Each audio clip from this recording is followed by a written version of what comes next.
ബി.ജെ.പിയുടെ രണ്ടാം സ്ഥാനാർത്ഥി പട്ടിക ഇന്ന് പ്രഖ്യാപിച്ചേക്കും. ഇന്നലെ രാത്രി ഡൽഹിയിലെ ബി.ജെ.പി ആസ്ഥാനത്ത് ചേർന്ന കേന്ദ്ര തെരഞ്ഞെടുപ്പ് സമിതി യോഗത്തിൽ തർക്കമുള്ള സീറ്റുകളിലടക്കം തീരുമാനമായെന്നാണ് റിപ്പോർട്ട്. എം.ടി. രമേശ് മത്സരിച്ചേക്കില്ല. കുമ്മനം രാജശേഖരൻ മത്സരിക്കുമെന്നാണ് സൂചന. അടൂരിൽ ആശാനാഥ് സ്ഥാനാർത്ഥിയായേക്കും.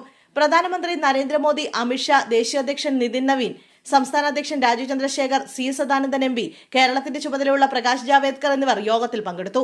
നിലവിൽ 96 സീറ്റുകളിലേക്ക് മത്സരിക്കാനാണ് ബി.ജെ.പിയിൽ ധാരണയായിരിക്കുന്നത്. ബി.ഡി.ജെ.എസിന് 24 സീറ്റും 2020-ക്ക് 20 സീറ്റും നൽകാനാണ് തീരുമാനം. 96 സീറ്റുകളിൽ 47 സീറ്റുകൾ നേരത്തെ സ്ഥാനാർത്ഥികളെ പ്രഖ്യാപിച്ചതാണ്.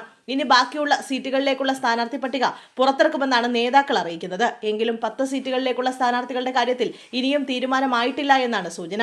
കുമ്മനം രാജശേഖരൻ ആറന്മുളയിലോ തിരുവനന്തപുരം സെൻട്രൽ എന്നിവിടങ്ങളിൽ മത്സരിക്കാനാണ് സാധ്യത.